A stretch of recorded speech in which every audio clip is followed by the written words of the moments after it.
Hello students, welcome to the economics class. Under the chapter of people as a resource, as we have done the meaning of resource, why people are called an assets,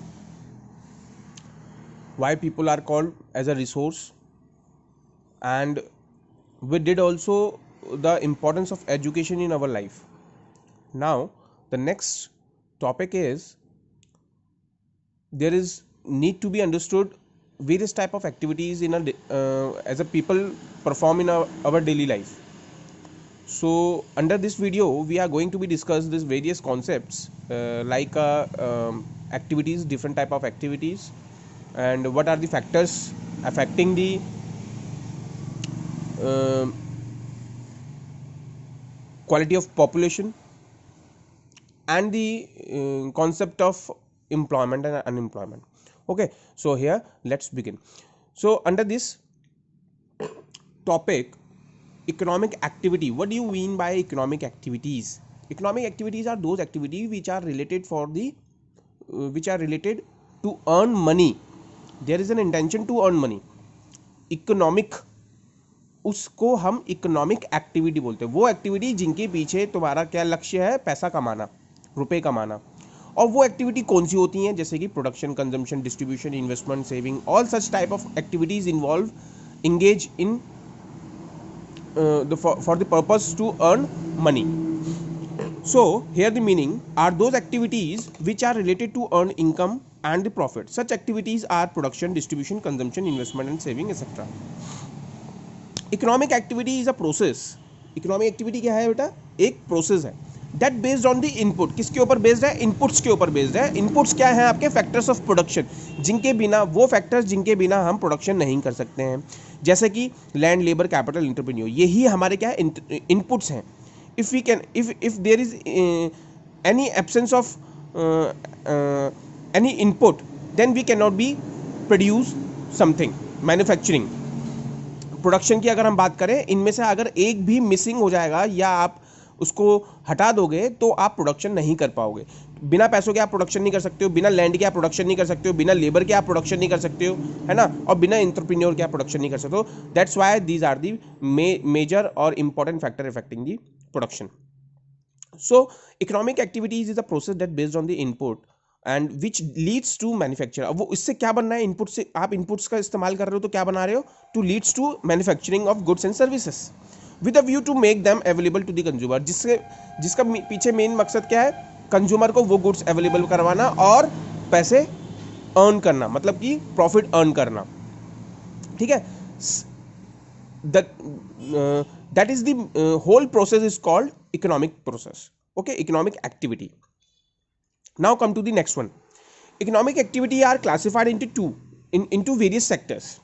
अब हम economic activity को sectors के हिसाब से हम क्या कर रहे हैं? उसको क्लासिफाइड कर रहे हैं। अब हमारे पास how many sectors? We have 3, primary, secondary and tertiary. Primary sector में आपकी इकोनॉमिक एक्टिविटीज कौन सी होती हैं? सेकेंडरी सेक्टर्स में आपकी इकोनॉमिक एक्टिविटी कौन सी होती है? एंड टर्शियरी सेक्टर में इकोनॉमिक एक्टिविटी कौन सी होती है? वो हम आपको बताने जा रहे हैं। देखिए इकोनॉमिक एक्टिविटी को हमने we are classified into 2 way. The first one is market activity and the second one is non market activity. Economic activity को दूसरे शब्दों में ही हम मार्केट एक्टिविटीज बोलते हैं। Market activities are also known as economic activity, but non market activities are called non economic activity. जो जिनके पीछे इंटेंशन नहीं होता है पैसा कमाना, उनको हम नॉन मार्केट एक्टिविटीज बोलते हैं और नॉन इकोनॉमिक एक्टिविटीज बोलते हैं। देखिए, market activity involve the remuneration to anyone who perform it. Perform it मतलब यहां पर मार्केट एक्टिविटीज वो एक्टिविटीज होती हैं जिनमें रेम्यूनरेशन इन्वॉल्व होता है, जिनमें रेम्यूनरेशन दिया जाता है, जिनमें पैसा दिया जाता है। Remuneration is the kind of the wages, you can से salary, in the form of salary, in the form of money, while using the factor of services. अगर आप किसी पर्सन की सर्विस को इस्तेमाल करोगे तो उसको आपको रेम्यूनरेट करना पड़ेगा, उसके बदले उसको आपको पैसे देने पड़ेंगे। तो हमने क्या कहा? Market activity involve the remuneration to anyone who perform it. जो एक्टिविटी परफॉर्म कर रहा है उसको आपको रेम्यूनरेट करना पड़ेगा, that is called market activity. Non market activities क्या होती हैं? इसको हम दूसरे शब्दों में नॉन इकोनॉमिक एक्टिविटीज भी बोलते हैं।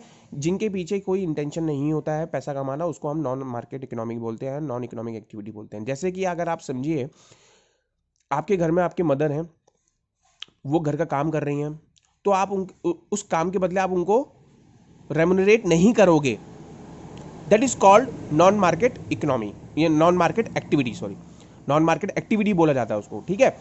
दूसरा, अगर आप भगवान की पूजा कर रहे हो, if you are worship in a temple, ठीक है, तो उसके पीछे ये इंटेंशन नहीं है कि मुझे क्या मिले, मनी मिले, है ना, उसके पीछे क्या इंटेंशन है, for getting the self satisfaction. तो ये क्या है, आपके नॉन मार्केट एक्टिविटीज़ के अंदर आ जाती है। अब एक्टिविटी, मार्केट एक्टिविटी क्या होती है, उसके एग्जाम्पल देख लो। अगर आपकी मदर ऑफिस जाती हैं, काम करती हैं, और उसके बदले आपको क्या मिल रहा है, उस काम कर रही हैं, किसका काम कर रही हैं, दूसरे पर्सन, थर्ड पार्टी का काम कर रही हैं, है ना, किसी के थर्ड पर्सन के अंदर काम कर रही हैं, किसी कंपनी में काम कर रही है, उसके बदले उसको उनको क्या मिल रही है, अर्निंग मिल रही है, तो that is called, that activity is called market activity. Okay, तो यही बोला गया है। Non market activity are the production for the self consumption, non market activity बोलती है, जैसे कि आप काम कर रहे हैं, खुद के लिए कर रहे हैं, है ना, it is also called non economic activity which are not related to earn money. Okay, I hope you understood it now. अब हम ये सारी एक्टिविटीज को आपको हिस्टोरिकल एंड कल्चरल रीजन के वजह से के माध्यम से हम समझाते हैं, with the help in the traditionally we divide the labor as a man or woman in a family, है ना। in the older days man and woman perform various type of activity, so with the help of historical and cultural reason we are trying to understand deeply what is the meaning of economic activity, what is the meaning of non market activities. Okay, तो देखिए अब हम आपको इसमें समझाते हैं। There is a division of labour between the man and women in a family. Women generally look after the domestic chores. आपको पता है कि वुमेन्स क्या करती हैं, ट्रेडिशनली अगर हम बात करें, पहले आजकल के ज़माने में जॉब कर रही हैं, काम कर रहे हैं, मगर पहले क्या करते थे, महिलाएं क्या करती थी, पहले घर को डोमेस्टिकली आपके हाउस होल्ड वगैरह को संभालती थी, है ना। दूसरा, मैन क्या करते थे, काम करते थे, किसमें, फील्ड में काम करते थे, man work in a field. Let's take an example of Sakal mother and Sheela. Here let's Sakal mother and Sheela cook food and clean utensils, wash clothes, clean the house and look after her children. But here Shakal father Bhuta cultivate the field and sell them into the market and earn the money for the family.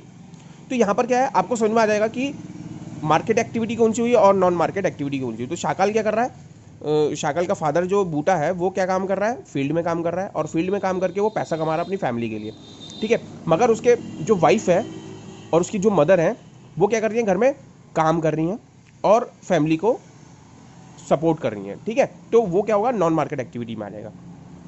अब आगे, Sheela is not paid for their services deliver for upbringing the of the family, but the Buta earn, that's why household work done by woman is not recognise in the national income. तो हमने कहा जो भी पैसा कमा, जो भी यहाँ पर अगर हम बात कर रहे हैं, जो बूटा का फादर है ना, सॉरी शाकाल का जो फादर है बूटा,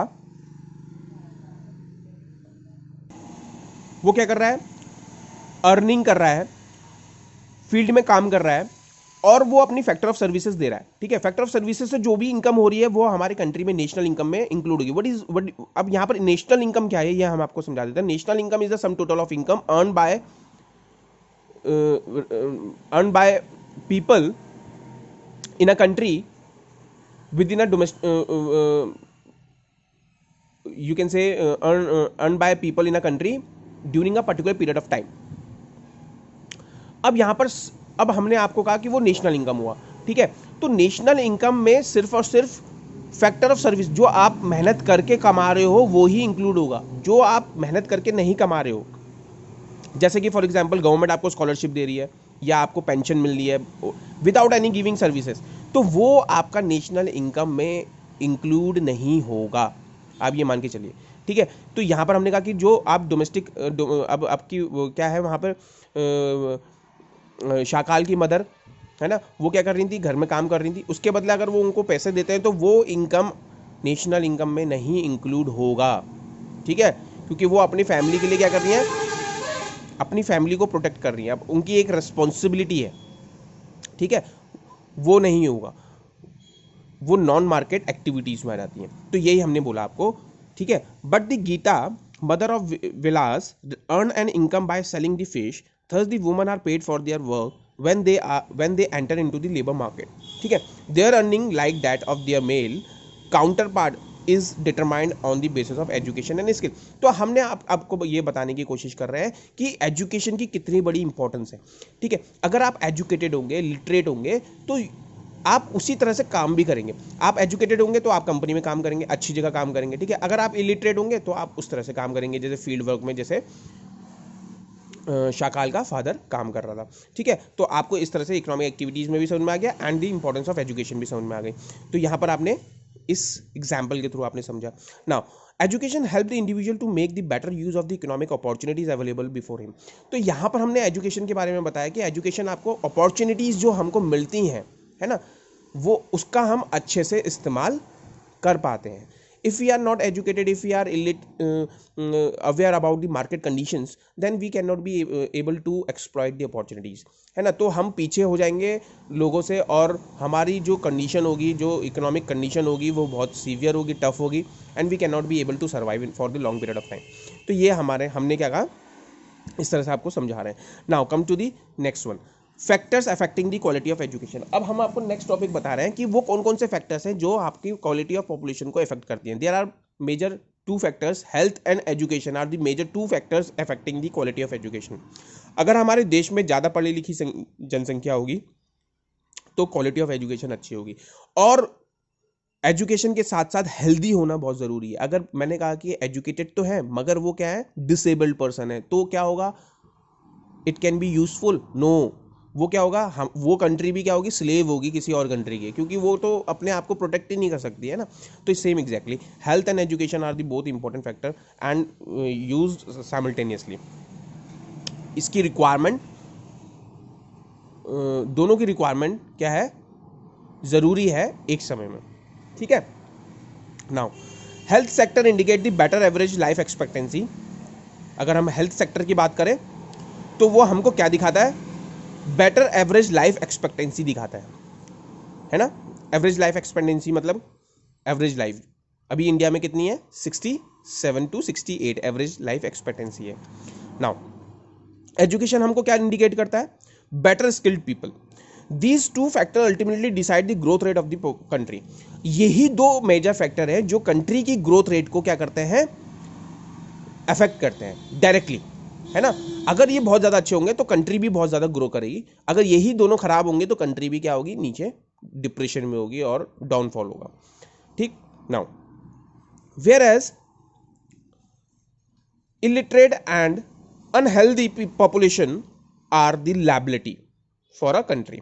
अगर हमने कहा कि इलिटरेट ज़्यादा जनसंख्या होगी और अनहेल्दी होगी तो वो लायबिलिटी बन जाएगी किसी भी कंट्री के लिए, और अगर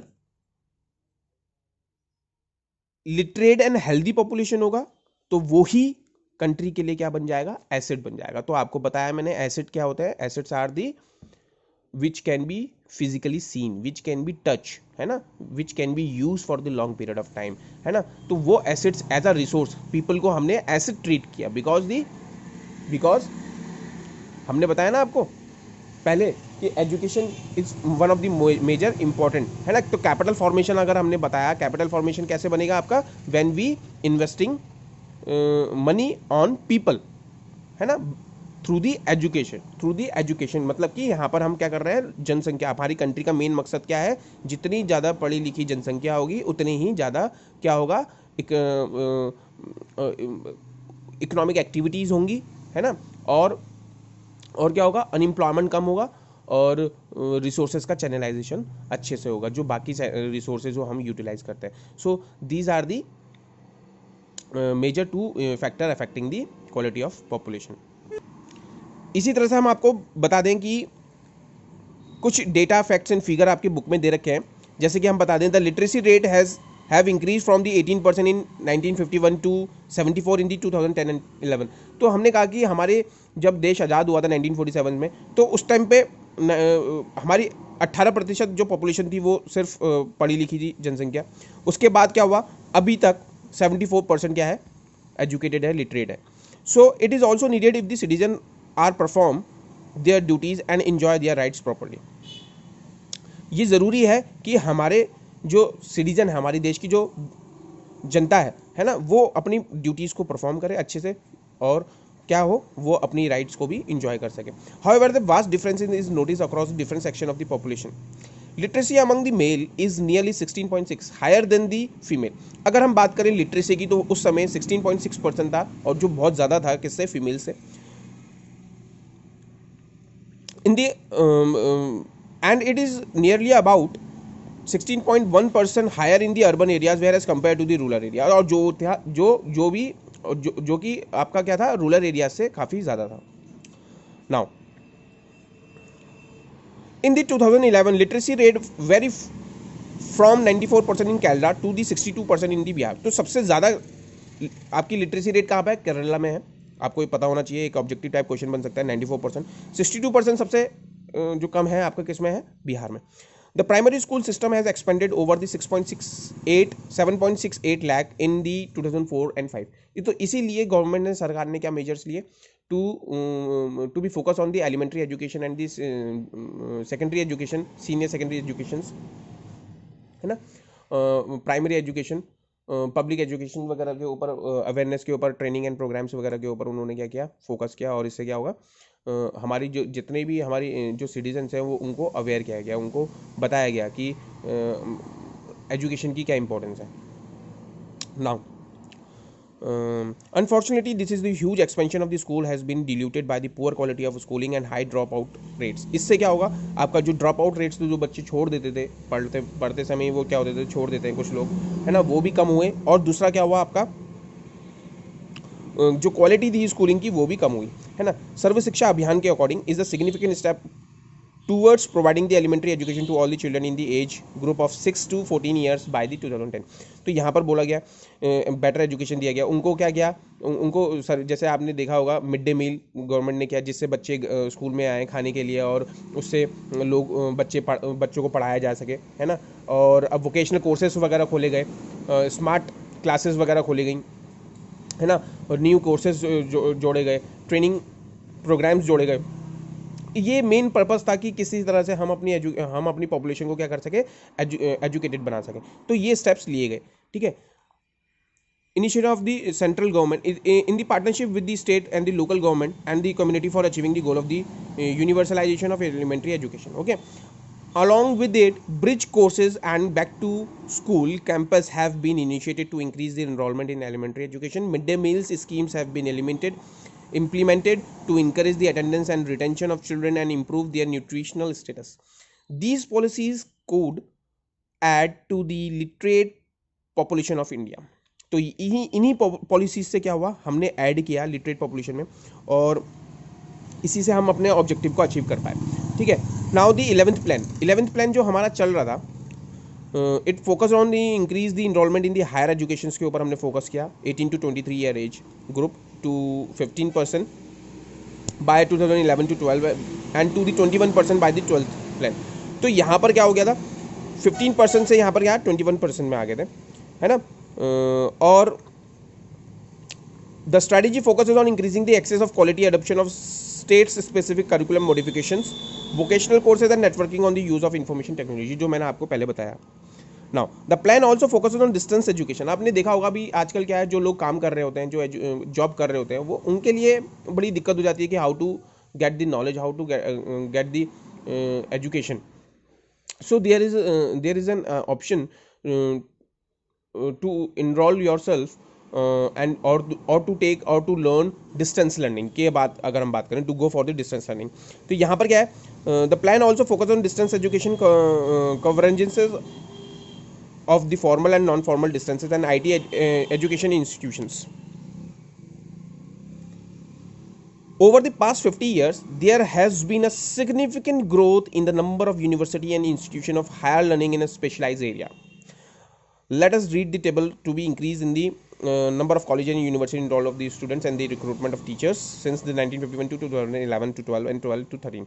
तो आपको देखा होगा कि अभी तक शुरुआत से बहुत सारे स्कूल्स खोले गए, एजुकेशन इंस्टीट्यूशंस खोले गए, यूनिवर्सिटीज़ खोली गई, जो जिसके पीछे मेन मकसद था आईटी एजुकेशन का, इंस्टीट्यूशंस का लाइसेंस दिया गया।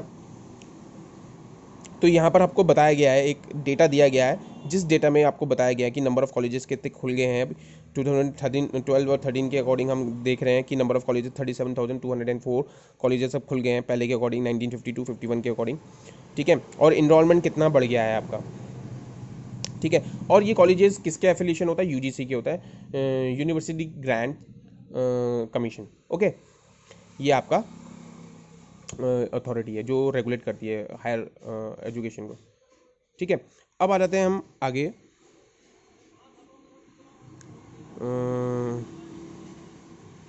हेल्थ सेक्टर में आ जाते हैं बेटा। अब हेल्थ सेक्टर क्या बोलता है? देखिए, हेल्थ सेक्टर बोलता है the firm maximise the profit. Do you think any firm would be induce to employ the people who might not work efficiently as a healthy worker because of ill health. आपको पता होगा कि अगर हम बात करें, अगर आपकी कंपनी है, आपकी कंपनी प्रॉफिट कैसे कमाएगी? जब आपका एम्प्लॉय अच्छा काम करेगा। और एम्प्लॉय जब हेल्दी नहीं है ना, वो क्या चल रहा है, उसकी हेल्थ जो है ख़राब है, तो उससे आप काम नहीं करवा सकते हो। तो सिमिलरली हमने क्या, आपको क्या होगा? लॉस हो जाएगा। तो हमने कहा health is very important factor. Health of the person help him to realise his potential ability. आपकी पोटेंशियल हेल्थ आपका क्या बताता है? पोटेंशियल एबिलिटी बताता है किसी काम को करने का, है ना। It shows your efficiency level, it shows your potential level, और it shows your capacity, you can say ability. Capability बोलते हैं, कैपेसिटी तो आपकी मशीन्स में होती है, ठीक है। जैसे हमने बोला कितनी मशीन की कैपेसिटी है। कैपेसिटी मतलब आप बोलते हो ना, कितनी सीसी की कार है, कितनी सीसी की बाइक है, उसकी कैपेसिटी होती है, मतलब कि मैक्सिमम स्पीड कितनी खींच सकती है, वो कितना लोड ले सकती है। सिमिलरली आपकी इंसानों की अगर हम बात करें तो वो कैपेबिलिटी आ जाती है, how much you are capable to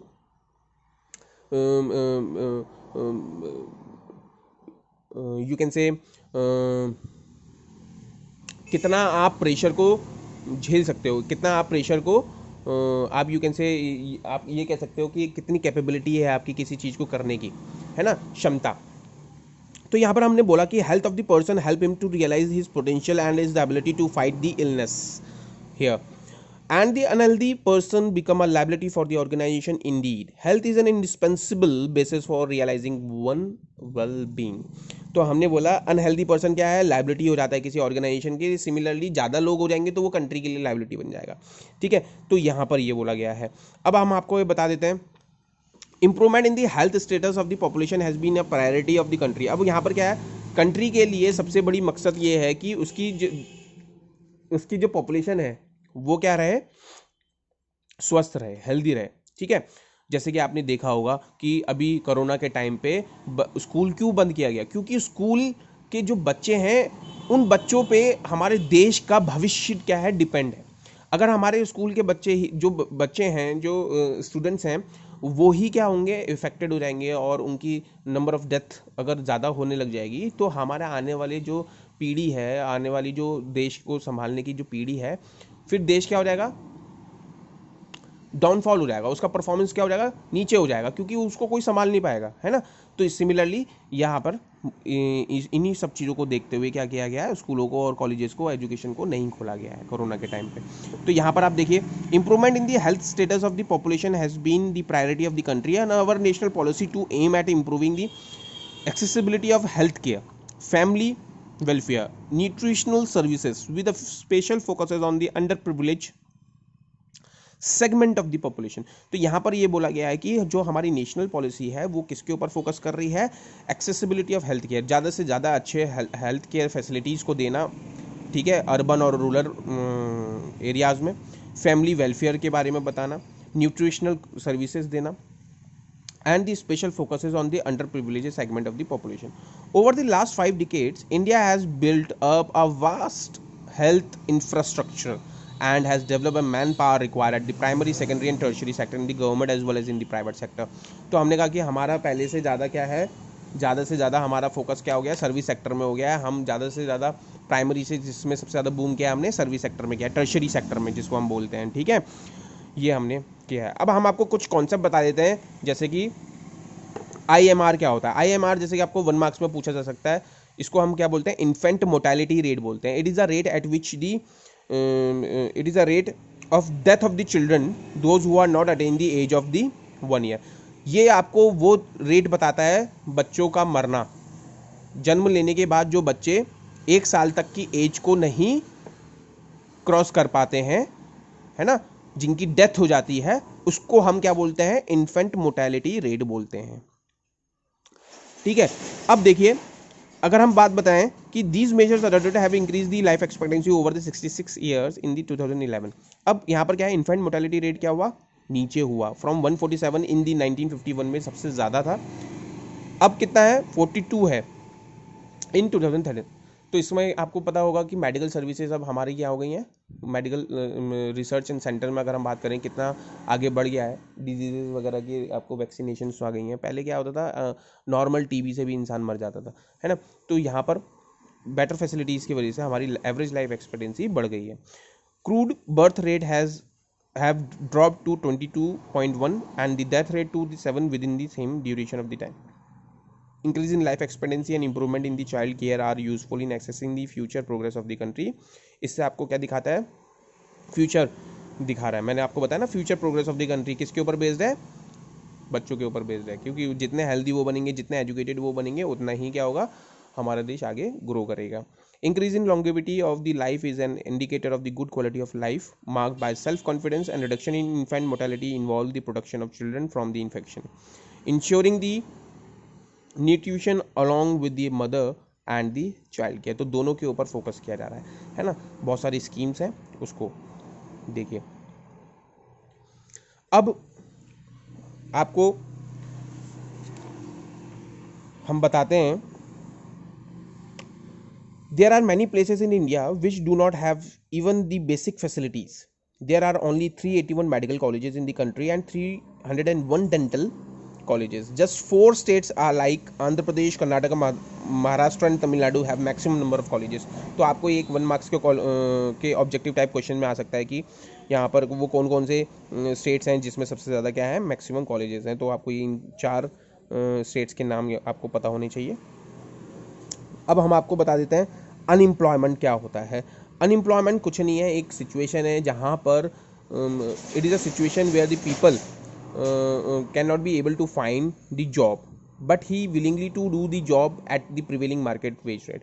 तो वहाँ पर ये की बात करें, अनएम्प्लॉयमेंट क्या होता है, एक सिचुएशन है, कंडीशन है जहाँ पर इंसान को जॉब नहीं मिलती है, काम नहीं मिलता है, मगर वो काम करने के लिए रेडी रहता है किसी भी प्रिवेलिंग मार्केट वेज रेट में. तो उसको हम अनएम्प्लॉयमेंट बोलते हैं. और ये बहुत तरीके के होते हैं, सीजनल, फ्रिक्शनल, है ना, और डिस्गाइज्ड, बहुत तरीके के आपके क्या हैं, ये अनएम्प्लॉयमेंट के टाइप्स होते हैं, वो हम आपको आगे बताएंगे. ठीक है, अब ये देखिए, Sakal mother Sheela and looked after the domestic chores and children आपको बताया गया था, and help her husband Bhuta in the field. Shakal brother and the Jitu and sister Situ spend their time on playing and roaming and can also call Sheila or Jitu or Situ unemployed. तो यहाँ पर बोला गया है, unemployment is said to exist when the people who are willing to work at the going wage cannot find the job. जो हमने आपको क्या बताया, डेफिनेशन आपको बताई है, वो ये बोली गई है. ठीक है, Sheila is not interested in working outside her domestic domain. G2 and C2 are too small to be counted in the workforce or in the population. तो आपको पता है कि those who are not crossing the age of 18 years, if they are working in a street road side shops, और तो उनको क्या हो सकता है, जुर्माना हो सकता है, उनके पेरेंट्स को जुर्माना हो सकता है, या फ़ाइन हो सकता है, पेनल्टी हो सकती है. तो ये हमारे देश में क्या है, बैन है. जो बच्चे अब 18 साल से एज के नीचे होते हैं उनको काम करना नहीं दिया जाता है, उनको पढ़ने के लिए बोला जाता है. अब neither the G2, C2 and Sheila can be counted as unemployment. The workforce population include the people from 15 years to 59 years. तो हमने कहा है कि वर्कफोर्स जो पॉपुलेशन है हमारी, वर्कफोर्स पॉपुलेशन कौन सी होती है, वो पॉपुलेशन होती है जो एक्चुअल में देश को चलाती है, जो काम करती है. उसकी एज क्या होती है 15 ईयर्स से 59 ईयर्स होती है ना। और वर्कफोर्स निकालने का भी एक फॉर्मूला होता है। अगर हम बात करें कैसे वर्कफोर्स निकालेंगे, देखिए जो बच्चे पढ़ रहे हैं उनको आप माइनस कर दीजिए टोटल पॉपुलेशन में से। टोटल पॉपुलेशन में से आप क्या किन को माइनस करोगे, those who are studing still, those who are not crossing the process of education और लर्निंग, ठीक है। उसके बाद जो लोग काम करना खुद ही नहीं चाहते हैं, है ना, those who do not work willingly, उनको आप हटा दीजिए, है ना। जो लोग डिसेबल हैं उनको आप हटा दीजिए, और जो लोग 65 ईयर से क्रॉस हो गए हैं, beyond the age of 65 year, जो रिटायर्ड हो गए हैं, उनको आप हटा दीजिए। जो बचा आपके लिए वो क्या होगा, एक्चुअल वर्कफोर्स होगा, ठीक है।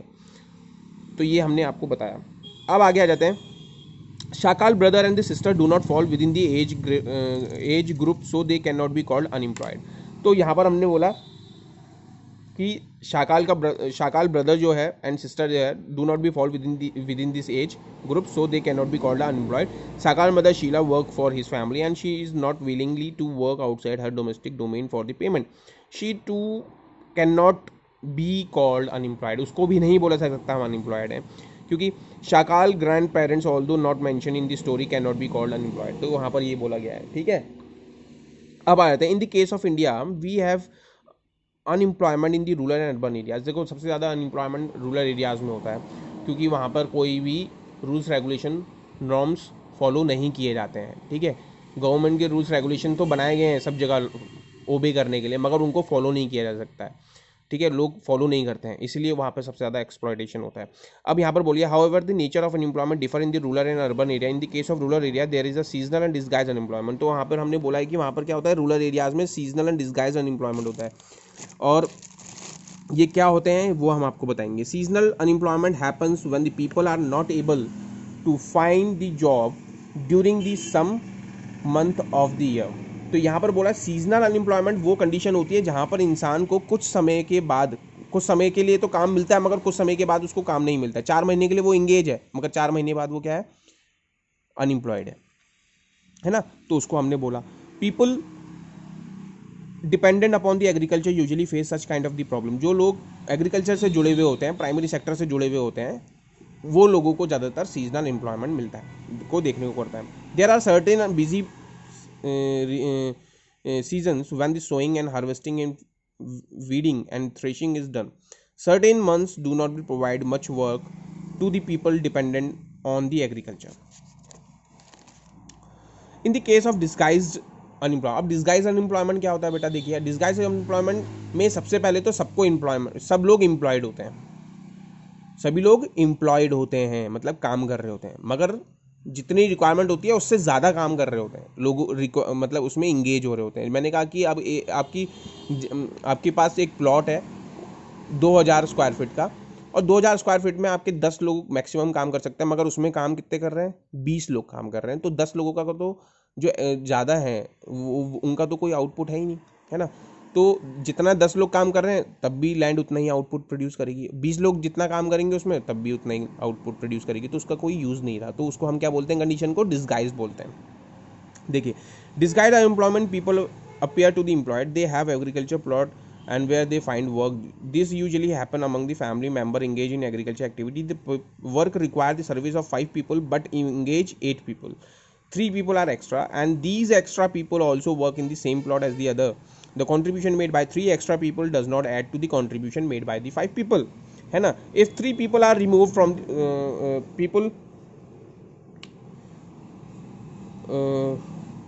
Are removed the productivity of the field will not be decline. अगर उनको हम हटा भी देंगे तो उससे भी प्रोडक्टिविटी में कोई फर्क नहीं पड़ेगा, ठीक है। The field require the services of 5 people and 3 extra people are disguise unemployment. तो वो 3 लोग जो हैं वो डिस्गाइज अनएम्प्लॉयमेंट के अंदर क्या करेंगे, उनको गिना जाएगा, काउंट किया जाएगा। इन the case of urban areas educated unemployment has become a common problem और द फिनोमिनन और द मैटर, आप बोल सकते हो, जिनको हम बोलते हैं अर्बन एरिया में क्या होता है, एजुकेटेड अनएम्प्लॉयमेंट ज़्यादा होता है, क्योंकि उनको पढ़ी लिखी जनसंख्या तो है मगर उनको काम करने के लिए कुछ नहीं मिल रहा है। Many youth with the matriculation, graduation and the post graduation degrees are not able to find the job. जो मैट्रिक कर चुके हैं ग्रेजुएट स्टूडेंट्स हैं and post graduate students, degree holders जो हैं, उनको तक काम नहीं मिलता है, उसको हम क्या बोलते हैं, एजुकेटेड अनएम्प्लॉयमेंट बोलते हैं। Study show that the unemployment of a graduate and post graduate has increase faster than the among the matriculates. A paradoxical manpower situation is witnesses as a surplus of the manpower in a certain category coexists with the shortage of manpower in other. There is an unemployment among the technical qualified person on the one hand, and while there is a dearth of technical skills required of economic growth. तो वहाँ पर क्या है requirement, अगर आपने देखा होगा कि हमारे प्रधानमंत्री नरेंद्र मोदी जी ने किसके ऊपर फोकस किया है, स्किल्ड मेक इन इंडिया के ऊपर फोकस किया है, स्किल्ड इंडिया के ऊपर फोकस किया है, नॉट द डिग्री होल्डर, है ना, एजुकेशन के ऊपर फोकस किया। तो स्किल्ड कैसे बनेगी, जब हम उनको ट्रेनिंग देंगे, जब हम सिखाएंगे, है ना, तब होगा। तो यहाँ पर इन सब चीज़ों की क्या थी, टेक्निकल क्वालिफाइड पीपल और द पर्सन वन हैंड, यहाँ पर क्या था, कमी थी। And while the other dearth of the technical skills required for the economic growth, और उसकी बहुत ज़्यादा रिक्वायरमेंट थी, इंपॉर्टेंस थी। Unemployment leads to wastage of manpower resources. अगर हम बात करें, अगर किसी देश में सबसे ज़्यादा अनएम्प्लॉयमेंट है तो वहाँ के लोग क्या है, वेस्टेज है, और वो लोग क्या करेंगे, सबसे ज़्यादा इंगेज होंगे इलीगल एक्टिविटीज़ में, क्राइम्स में, और नेशन की प्रॉपर्टी को डैमेज करने में। अब देखिए यहाँ पर क्या होता है, people who are an asset of the economy turn into a liability, और वो सबसे ज़्यादा किसके ऊपर टर्न हो जाएंगे, वो किसके ऊपर कन्वर्ट हो जाएंगे, एज अ लायबिलिटी काउंट होने लग जाएंगे, क्योंकि देश को चला कुछ ही लोग रहे हैं, है ना, और कंट्री को क्या करना पड़ता है, सबको सबकी नीड्स को देखना पड़ता है, सबकी नीड्स को फुलफिल करना पड़ता है। Here there is a feeling of hopelessness and despair among the youth. People do not have enough money to support their family. Inability of educated people who are willingly to work to find the gainful employment implies a great social waste. तो यहाँ पर सबसे ज़्यादा social waste की बात कर रहे हैं हम, है ना। किसी कंट्री में अगर वो लोग, कोई कंट्री अपनी पॉपुलेशन को सही से इस्तेमाल नहीं कर पा रही है, तो सबसे बड़ा वेस्टेज है, वेस्टेज ऑफ रिसोर्सेज है, ठीक है। हाँ, तो जैसे आपने देखा होगा, चाइना सबसे आगे क्यों चला गई, क्योंकि उसने अपने पॉपुलेशन का अच्छे से इस्तेमाल किया, है ना, और स्किल्ड बनाया, जिससे वो क्या कर रहा है, ट्रेडिंग कर रहा है दूसरी कंट्रीज़ के साथ, और वो क्या है, आज हमसे आगे है। अब unemployment tends to increase the economic overload. The dependence of unemployed on the working population increases. The quality of life of an individual as well as the society is diversely affected. When a family has to live on a bare substances level, there is a general decline in its health status and rising the withdrawal from the school system. तो हमने यहाँ पर बोला कि unemployment की condition अगर बढ़ती है तो इकोनॉमिक ओवरलोड भी बढ़ेगा, और dependence of unemployed on the working population increases. और यहाँ पर क्या होगा, पॉपुलेशन, वर्किंग पॉपुलेशन के ऊपर क्या होगा, dependence on the unemployed on the working population. जो अनएम्प्लॉयड पर्सन है वो किसके ऊपर डिपेंड हो जाएंगे, वर्किंग पॉपुलेशन के ऊपर ज़्यादा डिपेंड हो जाएंगे। द क्वालिटी ऑफ लाइफ जो होगी वो क्या हो जाएगी, गिर जाएगी और एडवर्सली अफेक्ट करेगी। यहाँ से क्या, इससे क्या होगा, जो family, when a family has been to live on a bare subsistence level, there is a general decline in the health status. इससे क्या होगा, आपकी हेल्थ इश्यूज भी बढ़ेंगे, आपके पॉवर्टी भी बढ़ेगी, और क्या होगा, स्कूलिंग सिस्टम भी गिर जाएगा, क्योंकि जब उनके पास पैसे ही नहीं होंगे, है ना, तो वो पढ़ेंगे कैसे, कैसे अब वो फीस दे पाएंगे। तो ये सारी चीज़ें क्या है, एडवर्सली इम्पैक्ट करती हैं। Hence the unemployment has detrimental impact on the overall growth of an economy. Increase in unemployment is an indicator of depressed economy. तो यही सबसे बड़ा क्या है, कारण है डिप्रेस इकोनॉमी का होना, नीचे डाउनफॉल होना। It is also waste the resources and which could have been gainfully employed. If the people cannot be used as a resource, they naturally appear as a liability to the economy. In the case of India, statistically unemployment rate is low. अब India की अगर हम बात करें पिछले कुछ सालों से, तो इंडिया में ये गिरते जा रहा है। अभी पॉवर्टी जो है 21.9% है, और अब 21 to 22 को के सेशन में क्या होगा, इसको एस्टिमेट किया जाएगा, मेजर किया जाएगा, और इससे पता चलेगा कि हर 10 साल में ये मेजर किया जाता है, जिससे पता चलेगा कि हमारी पॉवर्टी कितनी गिर गई है, ठीक है। अब a large number of people represented with the low income and productivity are counted as employed. They appear to work throughout the year, but in terms of their potential in income, it is not adequate for them. अगर हम India की बात करें, India में हर व्यक्ति engage तो है, काम तो कर रहा है अपनी पोटेंशियल के हिसाब से, मगर उसकी इनकम फिर भी क्या है, पर्याप्त नहीं है, एडिक्वेट नहीं है, है ना। स्टैंडर्ड, लिविंग स्टैंडर्ड उसका क्या है, फिर अभी भी कम है। The work that they are pursuing seem forced upon them. They may be therefore want other work of their choice. Poor people cannot afford to sit idle. आपको पता है कि जो गरीब होगा वो उसको आराम नहीं मिलता है, वो नहीं कर सकता है. And they tend to engage in any activity irrespective of it earning potential. Their earning keep them on a bare subsistence level. और उनकी अर्निंग इतनी होती है कि सिर्फ और सिर्फ वो क्या अपनी ज़िंदगी को जी पाते हैं, इंजॉय नहीं कर पाते हैं, अपनी विशेस अपनी ड्रीम्स को फुलफिल नहीं कर पाते हैं. Moreover the employment structure is categorise by the self employment in the primary sector. वहाँ पर हमने अगर आपको बताया कि हमारे कंट्री में जो स्ट्रक्चर है, एम्प्लॉयमेंट स्ट्रक्चर है, वो सबसे ज़्यादा क्या है, सेल्फ एम्प्लॉयमेंट के ऊपर हम बात करते हैं. और वो सेल्फ एम्प्लॉयमेंट सबसे ज़्यादा किस में है, एग्रीकल्चर सेक्टर में. The whole family contribute in the field even though not everybody is really needed. और उसमें जितनी रिक्वायरमेंट उससे ज़्यादा पॉपुलेशन क्या है, इंगेज है. 75% अगर हम पॉपुलेशन की अगर हम बात करें पूरी इंडिया में, वो अभी भी एग्रीकल्चर सेक्टर में इंगेज है. Now, so there is a disguised unemployment in the agriculture sector, but the entire family share what has been produced. This concept of sharing of work in the field and reduce the hardship of the unemployment in the rural sector. But this does not reduce the poverty of family, and gradually surplus the labor from every household tend to migrate from the village in the search of job. तो सबसे ज़्यादा बड़ी problem तो ये भी है कि कुछ स्टेट्स में सबसे ज़्यादा पॉपुलेशन वर्क प्रेशर हो जाता है. क्यों? क्योंकि लोग माइग्रेट होते हैं एक जगह से दूसरी जगह. क्यों होते हैं? क्योंकि they want to do the job, to find the job. The main reason to find the job है ना. तो यहाँ पर ये आपको देखने को मिलेगा. जैसे आपको दिल्ली में मिलेगा. दिल्ली में क्या है, दिल्ली में सबसे ज़्यादा माइग्रेंट पीपल जाते हैं, वहाँ पर लोग जाते हैं, वहाँ पर पॉपुलेशन प्रेशर बहुत ज़्यादा है ना. तो पॉपुलेशन प्रेशर के साथ साथ आपका पॉल्यूशन भी बहुत ज़्यादा हो गया है ना. क्योंकि ज़्यादा पॉपुलेशन होगा तो वहाँ पे पॉल्यूशन भी ज़्यादा होगा. इकोनॉमिक एक्टिविटीज़ जहाँ होंगी जहाँ वहाँ पर पॉल्यूशन भी ज़्यादा होगा. तो ये सारी क्राइम्स भी ज़्यादा होंगे. हर चीज़ को नोटिफाई किया जाता है. तो यहाँ पर बोला गया, let us discuss the unemployment about the employment scenario in the three sector mention earlier. Agriculture is the most labour observing sector of the economy. Agriculture sector को सबसे ज़्यादा बोला जाता है कि लेबर सबसे ज़्यादा वहीं पर इंगेज है. और in the recent year there has been a decline in the dependence of population on agriculture partly because of disguised employment discuss earlier, जो हम पढ़ चुके हैं. some of the surplus labor in agriculture has moved to the either secondary. तो हमने बोला है कि अब हमारा क्या है, जो ग्रोथ रेट बढ़ रही है, we are moving towards the growth. And between if we are talking about the three sector, primary, secondary and tertiary, the growth rate must be seen higher in the tertiary sector rather than secondary and the primary. तो हमने कहा कि हम सबसे ज़्यादा boom किस में कर रहे हैं, टर्शरी में कर रहे हैं, क्योंकि हम सर्विसेज ज़्यादा देते हैं. बाहर की कंट्रीज, इंटरनेशनल कंपनीज जो हैं वो हमारी सर्विसेज को रिक्वायर करती हैं because we are available at a very reasonable rates, है ना. हम अपनी सर्विसेज को बहुत रीजनेबल रेट्स में उनको दे देते हैं, इसलिए सर्विस सेक्टर सबसे ज़्यादा बूम कर रहा है. और यही मेजर कारण है हमारे देश का ग्रोथ की तरफ मुड़ने का, पैसा कमाने का.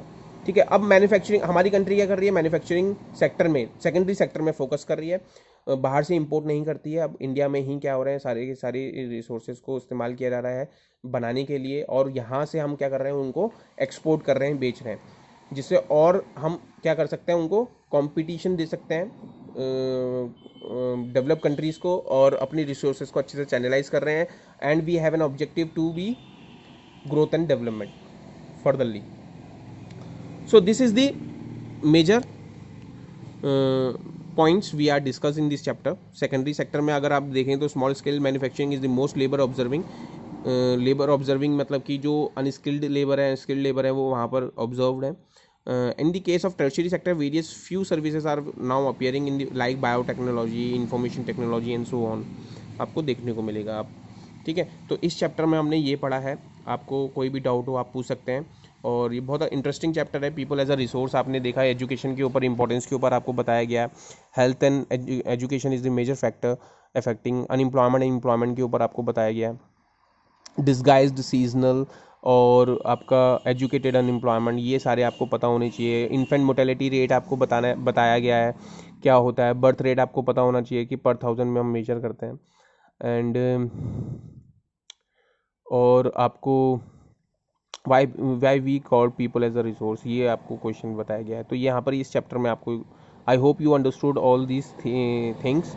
If you have any query you may ask it. Okay, thank you.